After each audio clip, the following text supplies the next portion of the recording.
We're back for the final segment. What are you doing over there? Are you trying to figure out why you picked all the games the same as me? Yeah, it's weird. I'm not in your head. It is really weird. I get out of my head, seriously. I don't want to be there. Cool. It's Okay. a weird place to be. Continuing SSL, we had Chavez over Wasco. How about Kennedy and Arvin? Kennedy's an interesting case to me because they lost to BCHS, but they still have games out there against Taft, Chavez. Kennedy is a team that could still get back into the league title picture. I don't look down on the Thunderbirds for losing to BCHS. I think BCHS is a team that we're all really impressed with at this point. So for them, a D6 team, really, when you look at it, playing a D3 team like BCHS, I don't think Kennedy's going to be D6 much longer. I mean, no, they shouldn't be next year. Can they beat Arvin at Arvin? Now Arvin is 1-5. Every year they beat somebody at home they shouldn't. So you got to look out. You got to look out, Kennedy. But I think Kennedy, and that's the longest trip for anybody is for the Thunderbirds to go all the way down to Arvin. So. Taft might be farther actually, but anyway, I think Taft's probably farther. But Arvin, that is a long road trip, and you never know. But Kennedy, I think, is the safe pick here. We both went with you went with Kennedy really big. Yeah. Okay, into the SEYL. Wait a minute. The other SSL game was Shafter at BCHS. Oh, we have because they're ranked. Okay, we changed the order a little bit here. Okay. In the SEYL, North at Miramonte. We'll save the other SEYL game for later as well because it's our game of the week. Miramonte, boy, I tell you, they beat Shafter. We all thought they went toe-to-toe with Golden Valley. We thought, man, this is a new year, a new leaf for Miramonte. Well, here they are. They've lost 6 games in a row. Right. This would be an opportunity, though. North is a team that's been really inconsistent. You see any opening here for Miramonte? A little bit, yeah, but I don't see them being able to keep up with North, especially, with Curtis Threkel kind of doing what Curtis Threkel does, especially in this league environment. I see North, after that 4-game losing streak, kind of riding it a little bit before, like we said, going into those 2 biggies against Highland and South to end the season. I think that they get up to 2-0 here. Yeah, I agree with you. I think North probably has too much. This is one of those games, though, that wouldn't shock me to see an upset in. Yeah, me either. I can't pull the trigger on the Lions at this point. So. North probably needs this win, A, to have any thought of a 500 season, and B, to stay in the SEYL race. They end the season with Highland and South, and those they're going to be underdogs in those games. They're not out of those games by any stretch of the imagination, but they got to take care of this road game first. I don't see North going 2-0 against Highland and South. I'm sorry. It's just that's too rough of a stretch for them in the last 2 weeks. I could be wrong. I think they get a bye week in there somewhere too. No, they do get a bye week because they've already played 7 games. Okay, SYL action now. Tehachapi hosting East. Tehachapi, boy, they found an offense, haven't they? Kieron Scott. Man, that kid is fast. But I tell you what, I saw East on Saturday. That's a team that can kind of pound the rock a little bit themselves too. And they got a decent passing game, which was weird because they ran it with a backup quarterback last week. But they got a good receiving core there. They like to pound the rock. I think that, East kind of surprised me when they got up early on that 13-0 lead on West in the first half. But, the game got away from them there in the second half. But they'll put up a couple touchdowns up on the hill. But Tehachapi, man, Deadman's got it going again, man. Yeah, and Tehachapi is clearly figured something out offensively. Early in the year, they were struggling offensively. If that's the case, they'll run away from East. And the interesting story here is Steve Denman needed 10 wins this year to get to 300, correct? Yeah. Well, if they win here, that will be number 6. They have 3 games after this. Now, they play Ridgeview. Assume they're going to lose to Ridgeview. They do get them at home, but let's just, for the sake of argument, they lose to Ridgeview. But if they could beat their other opponents, Golden Valley and West, and now West will be a tough game too, that would put Denman at 298 heading into the Division III playoffs. It's possible he could get there this year. Yeah. He'll definitely get there next year, but it's possible if Tehachapi finishes, 3-1, so they need to win this and then win 2 more, and then wins 2 games in the D3 playoffs, they'll get there. So we're an official. That's a semifinals win because you got to figure they're going to. Yeah, got to get to the semis. Maybe play a first round and a quarterfinal. We'll see. But Tehachapi But certainly. Think about that for a second. I mean, if that's the way it all plays out, how cool would that be for Denman to be able to get to 300? You'd figure they'd probably be at home in the semifinals. They win it to get back into a D3 section championship game, and he gets to celebrate number 300. I mean, you've got to figure that if that whole situation happens, that place up in Tehachapi is going to be packed. Long way to go before that. And chances are they would have to be on the road at some point. But I don't think in the semifinals. I think they're a 2 seed behind Hanford at this point. Really? I don't know about that. I don't know that they have the victories over fellow D3 teams to get seeded that high, but we'll see. If they keep winning, they go 8-2 with just a loss to Ridgeview and Centennial. Then yeah, maybe you're right. Yep. Independence at Golden Valley. That's the other another SYL game. This is the one where you just look at it, and you can look at it from every different angle, and it's a toss up. It just feels like a total toss up.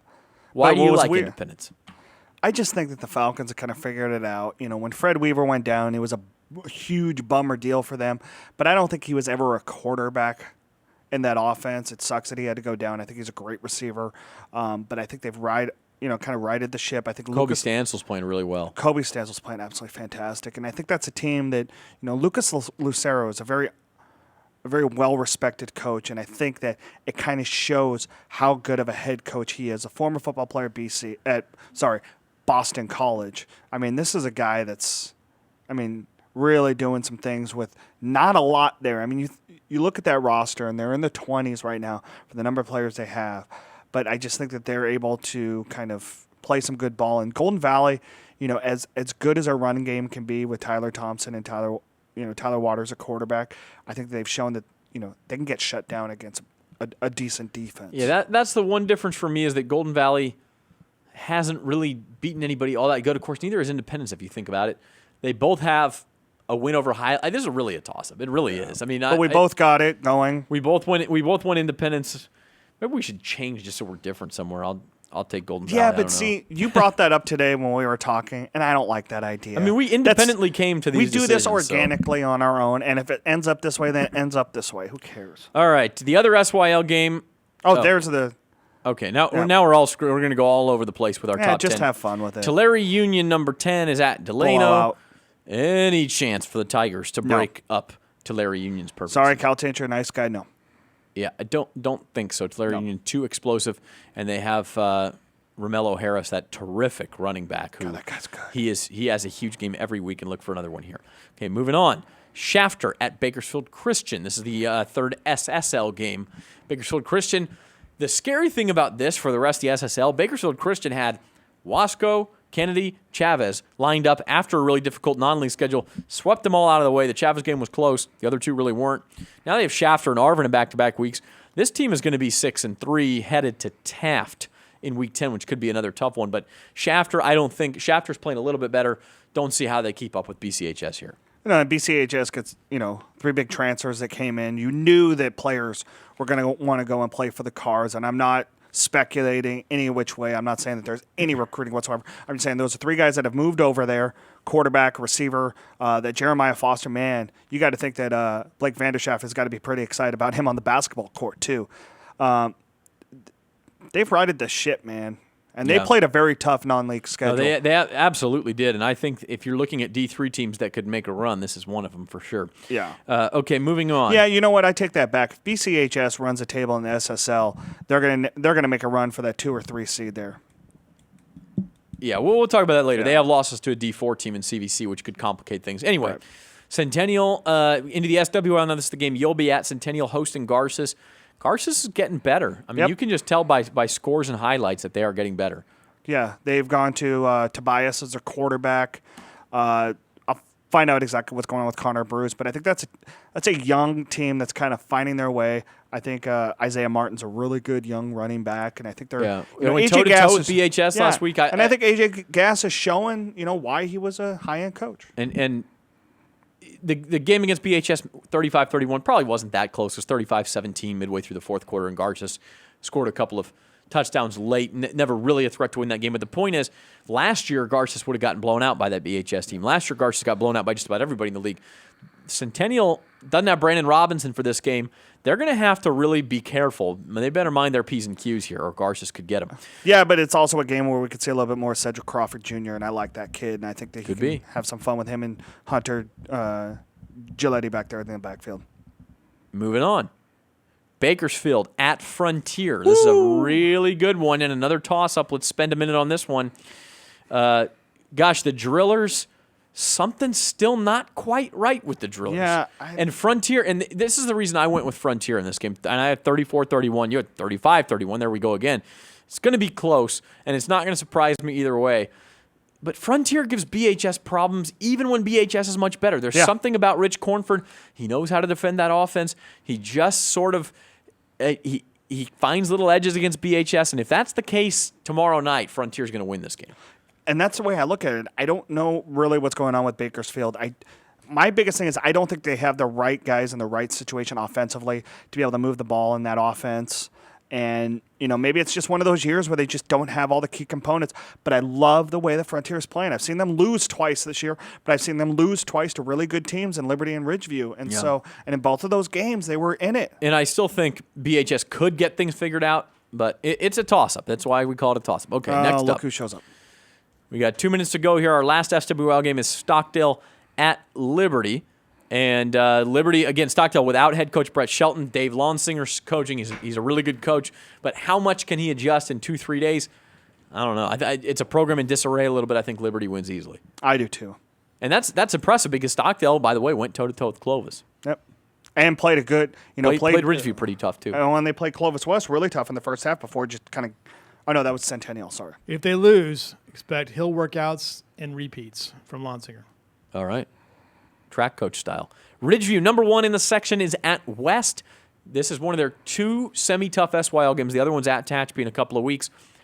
Trevor, you see any chance West makes this a game for a half, 3 quarters? No, because I've seen West just get shut down against better defenses, and that's the sad part about it. It's hard for them to run the game sometimes because I don't think I don't know if Jalen Simpkins is the right running back in that system. I think he's a great running back. He's a big boy, but I think they need a quicker running back, and they don't have it. Ridgeview easily in this one. Lewis? Trevor, you're not funny.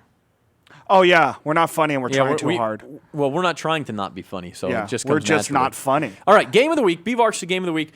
Check it out tomorrow, 7 o'clock. We're on the air here on Bakersfield.com and on ESPN Radio, 12:30. Lewis, you raising your hand again? South. You like the Rebs, huh? What do you think, Trevor? Have fun watching P.J. Jones because that dude is a highlight reel and a half. So I'll tell you why I like South. Highland's pretty salty. I like South because of the South High defense. That's really been their calling card over the last 3 years. I think they make more stops than Highland does. I think they make one big special teams play, and I think they win the game by 2 touchdowns. If Highland wasn't so beat up, this might be a different game. And South will be on the brink of a 3rd consecutive Southeast Yosemite League championship if they win this game. They'll still have to beat North, but they'll be in Kerry Mills is the old good school, and I shape. like it. He's a great coach. Hey, our thanks to Brian Nixon, Curtis Brown, Jordan Love for joining us from Liberty Football. Again, volleyball live tonight at 6:30 from Centennial. BVarsity game night, 7 o'clock tomorrow night right here on Bakersfield.com. For our producer, Chris McCullough, Louis Amistoy, he's Trevor Horn. I'm Zach Ewing. See you next week, everybody.